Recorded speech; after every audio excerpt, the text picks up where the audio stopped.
Ladies and gentlemen, welcome back to the channel. I'll tell you one thing, it does not matter if you are sitting at home, if you are on vacation with your 4-year-old daughter and it's her birthday, you have to take 20 minutes out of your day to cover what the hell Tom Lee just said because, oh my gosh, this guy, if he's correct, you're going to make a ton of money. We have the almost 5-minute long clip from CNBC that just was posted of Tom Lee and what he just said about our markets and about what could be coming next. So take a listen to this. I actually have a 2-for-1 for you. We're going to hear from Liz Young-Thomas as well afterwards, and she pretty much reiterates exactly what I'm going to tell you. This is where you want to be investing to maximize what we could see over the next 6 to 12 months. There's going to be other areas of markets that can also do well, but these specific areas are going to do exceptionally well, as long as things play out as we can reasonably forecast from right now. S&P 500 up 8% since that 3% drop on August 5th. Joining me now is Fundstrat co-founder, managing partner, Tom Lee. Tom, good to have you back. Now, I know you're saying that the bottom is in for the market from that early August move. I'm still fixated on your expectations for small caps. I've been talking about them a bit in this hour through the rest of the year. You still think that they could go up 40% by year end? Yes. John, for small caps to rise 40% means that the PE, the median Russell 2000 stock, goes from 10 times to 14 times. So it's not asking the market to provide some magic and a huge revaluation. It's actually just saying small cap stocks, which have been left for dead largely because the Fed's been tight for almost 2 years, as they start to normalize policy and as mergers pick up, its merger activity has been accelerating this year, and it should really strengthen because it's a sign of CEO confidence. All of these flow through to benefit small cap stocks, and it's not like smaller companies are growing slower. I know people post all these stats about small caps losing money. It's mainly because of the biotech components basically don't make money, and that's the largest cohort of stocks in the Russell. But the Russell 2000 median earnings growth is almost 700 basis points faster than the S&P, and top-line growth is almost 400 basis points. So you're getting better growth, lower valuation, and I think the catalyst is now when the market is convinced the Fed is embarking on a rate-cutting cycle. Okay. Could happen Friday. Okay, so if a 40% upward move happens for, say, the Russell 2000, what happens for mega caps? What happens for the broader S&P 500? Do you expect them to have similarly dramatic moves, or is there a major rotation that you're expecting? Well, John, we've already witnessed this happen in large caps. NVIDIA's risen 40% in 8 trading days. So when someone says the Russell 2000, which is made of even cheaper companies, can't rise 40% in the next 5 months, they're forgetting that we've already seen huge moves in the mega caps. I don't think the mega caps have to go down. Do you expect it to happen in isolation with the small caps is what I'm getting? I know that NVIDIA's done that. Some other stocks have done that themselves. But if you're talking about all of the small, the small caps as an index moving up that much, what do these other things do? Well, I think that a 40% move in small caps doesn't mean the rest of the market goes down. I just think that's going to highlight that the market is broadening, which is something we all expect, but it's also basically doing a risk-reward analysis, which is, look, I think if you can get 18% earnings growth and pay 10 times earnings, perhaps that's a good risk-reward. And I think money that's on the sidelines, or people who've been thinking bonds are going to be, and cash is a place you want to stick for the next 5 years, but if the Fed starts cutting, they're going to look for places where there's good risk reward, and I think that's small caps. Do you need dramatic cuts for that thesis to pan out, or are there other potholes in the road that you see that threaten your thesis? Well, a recession would be negative. I don't think the Fed has to make major cuts. It actually just has to. I think the market narrative that would be the best for small caps is the belief that real interest rates are too tight now, 5.5% versus inflation trending towards 2%, and getting rates back down to a neutral rate of 3%. If the market believes that, they don't need the cuts to be front-end loaded, but they have to believe we're going back towards neutral. I think that'd be a huge catalyst for small caps. Okay, now let me ask you about more about mega caps and about the consumer. How important, not necessarily just to small caps, but to the whole market narrative, will NVIDIA earnings next week be? Well, NVIDIA is really important because it's underpinning really what is driving the U.S. economy, which is a real push towards productivity, using basically digital tools and automation. That's a very important disinflationary trend. And of course, the U.S. companies, all of the big ones are all the U.S. I mean, it's a global phenomenon that benefits U.S. companies. So I think it's incredibly important. But NVIDIA, trading at 26 times forward earnings isn't that demanding a stock either. So it's not like I would say sell NVIDIA to buy small caps. I think NVIDIA is still a long-term buy. Thomas of SoFi and a CNBC contributor, Jason Snipe of Odyssey Capital Advisors as well. It's good to see you. Welcome here. Tony sounds pretty positive to me. You sound like you don't match that.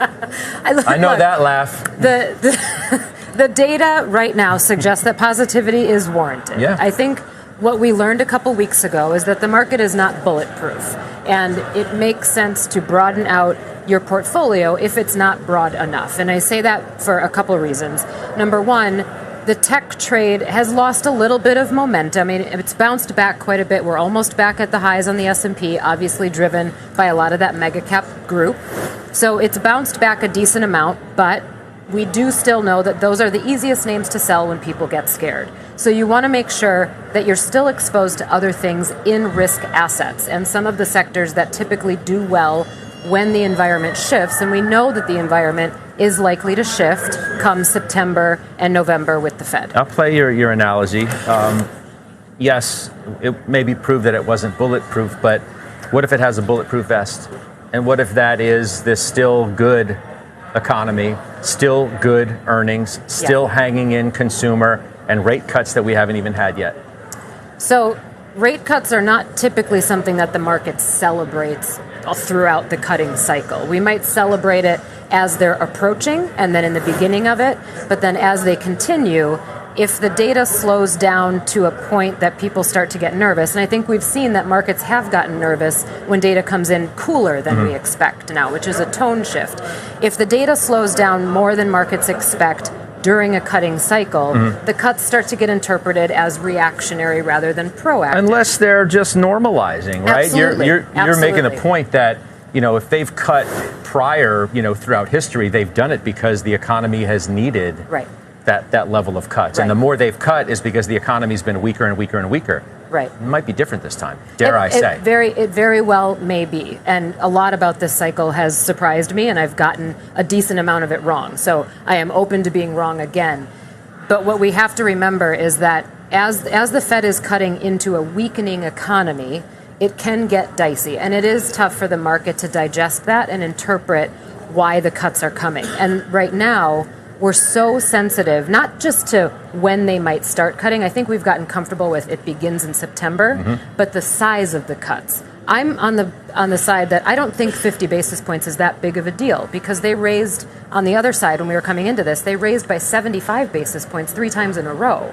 So I don't think 50 basis points would be an alarm, but I think the market would be a bit alarmed by that. So I think really more so we're going to have a digestion issue as we work through this. And even if we do secure a soft landing, the data is going to contradict at different levels. Some of it's going to be slow, some of it's going to be hot, and the market's going to have to react to that. And we're very reactive right now to every little piece that comes in. Okay. Jason Snipe, what do you think about what both Liz and Tony Pasquarello had to say about their market views? Yeah, no, I agree with a lot what was already been said. I think the disinflationary narrative is very much intact. We got a retail sales number that was solid, and labor is softening. So to Liz's point, I think the soft landing story is very much intact. I think as it relates to Friday and what we'll hear from Powell, I think he'll tote the line. He'll be right center stage. As far as his commentary, I don't think he'll be overly dovish. I definitely don't think he'll be hawkish. I mean, this has been the ultimate telegraph. Why would he doesn't need to double down on being overly dovish. I think he'll acknowledge the disinflationary narrative that we've all seen. I think there will be a moderate pace of cuts. I don't think there needs to be a 50 basis points cut whatsoever, because I think the data is supporting that. And then obviously I'm following the bond market, what the bond market is telling us. So that is obviously looking for cuts. And I think if we do it at a moderate pace, 25 basis points, over the last 3 meetings of the year, and then go into 2025, I think that will be effective. I think that's what the market is looking for. But Jason, I mean, if we're at 5,600 now on the S&P, what seems reasonable to you between now and the end of the year? With the election looming, we've got to get through more earnings between now and then. We have to figure out this cutting cycle. And we're going to obviously watch the trajectory of both the economy and the consumer. Well, I think we could see another 5%. If I turn to earnings, what we've seen already this quarter, 95% of the S&P is already reported. We're at 10.8% earnings growth, which is very solid, and I think it continues to get revised, higher going forward. So I think we could easily see, 4 to 5%. Growth from here, which I think would be a solid return for the year. Again, it's been a great year thus far. A lot of, to your point earlier, Scott, a lot of it's been priced in terms of monetary policy. But I do think we end higher, as it relates to the price action for this year. How do you answer that question? 5,600 now, what's then? So I think the other thing that we learned in the correction that we had a couple weeks ago is that afterwards the market needed good news in order to bounce back. So I think now, in order to get back to those highs and surpass those highs, I think it's absolutely possible, if not probable, because we're pretty close and the momentum is here. In order to surpass them, we need that good news. And I think that good news can come in the form of what Jason just said, which is retail earnings. We got a good start with Walmart on a big lens into the consumer, which was strong. What I think we need to hear from other retailers, particularly those this week, is the same theme, that they're not worried about a huge slowdown in consumer spending for the remainder of the year. We need to hear that guidance is at least solid, if not improving, and that we're not supposed to be worried about the consumer, because that was the thing that was going to break the whole thesis. This is good, though, right? That good news is good news again, Absolutely. And bad news is bad news. Absolutely. That clip from Tom Lee and Liz Young-Thomas down below in the comments section. I do just want to reiterate what they were saying. Okay, let's be honest. You don't want to be in big tech right now.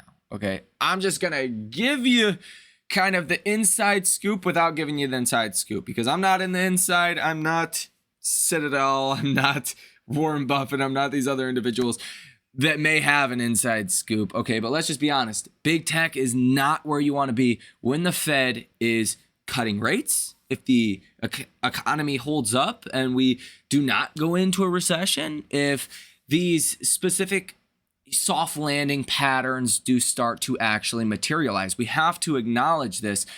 The reason big tech has been outperforming is because, one, if we go into a recession, where would you rather be? Would you rather be in a Dollar General or a Walmart or companies that are very cyclical to the consumer and the economy? Or would you rather be in a Microsoft that's basically running a monopoly around software that companies just have to subscribe to stay in business? Like, would you rather be in Microsoft or would you rather be in Target? Okay, that reports tomorrow morning, not to really throw Target under the bus here, because Target earnings could go either way. Like, what company would you rather be in? Would you rather be in a Super 6 or would you rather be in other companies in the rest of the markets? Okay, you'd rather be in Super 6 because they're going to do better. Their business models are stickier. They have larger moats. We could make probably a 25-minute long video on just Super 6 and why you'd want to own them if we go into recession, okay? If we avoid a recession, which looks like the path that we possibly could be on. I know it's going to be choppy. There's going to be data that suggests this, suggests that, back and forth. It's going to be like juggling, okay? You're just going to get different narratives all the time. Yes, it's going to happen. But if we do avoid a recession, big tech does not benefit from the Fed cutting rates. People do not sign up for Microsoft cloud products, enterprise compute products, because the Fed is cutting rates, okay? When the Fed cuts rates, that creates more credit, that creates more potential velocity of money to circulate around the economy. That's going to benefit cyclicals. It's not going to benefit big tech. Now, big tech has been benefiting for the last 2.5 years because the Fed has been raising rates. Their businesses are not affected by that. Okay, that's why earnings have held up at your Super 6 so well. And what's going to happen? Well, big tech's going to take in less money via interest from their cash in the bank, or cash on T-bills, if you will. So actually, every time the Fed cuts rates, those big tech names are going to take in less cash than they did last month, last quarter, or last year. It's not the area that you want to be in, my friend, if indeed we avoid a recession. Now, if we go into a recession anyways, then you want to be in cash, and you don't want to be in big tech, you don't want to be in cyclicals, you don't want to be in small caps, any of those arenas, okay? Now, also big tech, it's not leveraged to interest rates, okay? Big tech is fully self-financed. They don't have to raise capital. If they do raise capital, it's for a good reason, and it's going to make sense financially for them to do so. They don't do it all too often. Small caps, cyclicals, value, high-paying, quality dividend names are the areas you want to be. Like, let me just put it to you simply. Take CVS Health, a stock that I've started to buy. The stock pays you a 4.5% dividend, trading at 5-year lows, partially because of some litigation problems between their basically intermediary of their insurance pricing business and the pharmacy business. Okay, without getting into the semantics too much, their dividend is safe. It pays you 4.5%. The stock's trading at 5-year lows. 10-year Treasury yields are trading at 3.8%. Let's call it that, a round number. Well, short-term treasuries pay you, if you're looking at a 3-month treasury, still going to pay you close to 5%. You would still rather be in 3-month treasuries, 1-month treasuries, okay? As the Fed does start to actually cut rates, what you think CVS is going to pay you 4.5% if the Fed funds rates 3? No. Absolutely not, okay? The yield's going to fall. Those dividend stocks are going to go up in price. Same will happen with small caps unless we obviously go into a recessionary environment. So for the vast majority of you guys that think we are not going into recession, then, this area of value and small caps and cyclicals is where you want to be. Now, I got to be honest with you guys. This is something I talked about in the last video. I am more so in the recession camp than not. I don't know what the timing looks like. The economy could look great throughout the rest of this year. 2025 could be a shit show, okay? Just to kind of give it to you straight.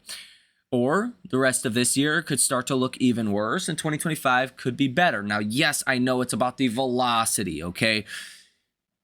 Basically, what that means is if, let's say, retail sales, or if you look at the consumer broadly, if the data keeps getting worse and worse and worse, that's what spikes recession fears. That's what causes Wall Street to get behind the recession call. If you see data that's bad, data that's good, data that's bad, data that's good, right? You're not getting a clear narrative and the velocity is not in one direction or the other. I think markets can generally hold up in that environment. Even though I'm in the kind of longer term sense recession camp, this could be 2025, 2026 even. Again, economic cycles take a very, very long time, especially to get reflected in the economy. We went through a manufacturing recession, housing recession, especially multifamily housing, and definitely there's a lot of weakness in the housing market. Try to sell your home at market prices. Good luck with that, okay? There's definitely a bit of a housing recession going on. Go ask your real estate agents about that. I was licensed for 3 years, and it's not pretty, anyone I talk to. With that said, you're starting to get the consumer discretionary recession. People are starting to cut back. They're starting to not buy as many things that they don't necessarily need. It's about food, it's about shelter, it's about energy, it's about water, okay? That's what people are prioritizing. Extra money they have, sure, they're going on vacation. Sure, they're doing this, they're doing that. Inflation has eaten that up in the last couple of years. But this data, I will tell you, spins me for a loop. Okay, and if it's been on screen for a while, so you guys already know what I'm going to say. Ports of Los Angeles and Long Beach, which account for 1/3 of all U.S. container imports, had their third strongest month ever in July, slightly below all-time highs in May of 2021. What the heck?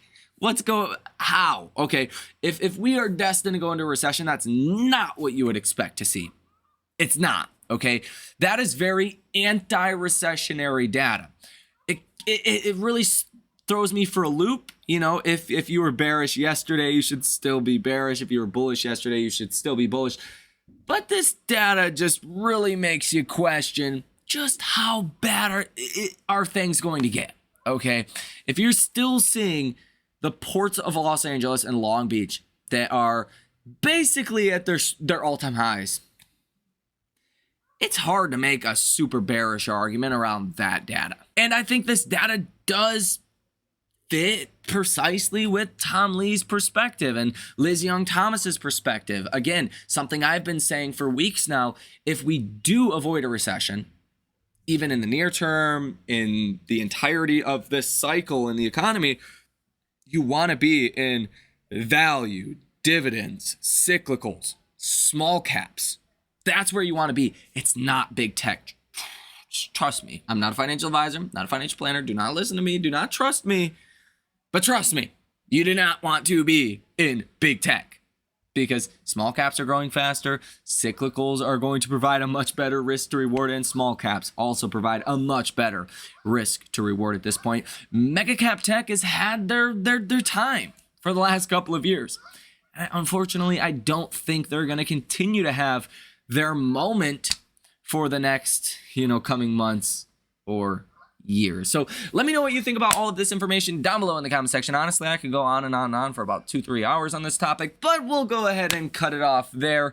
Again, let me know what you think down below in the comment section. Where are you positioning your portfolios? What is the latest company that you have been buying? Don't keep that information to yourselves. Let us know. That's what we're here for. Share the wealth, share the knowledge. That's it. That's all I got for you. Thank you guys for watching. Enjoy the rest of your day and night. I will see you in the next one.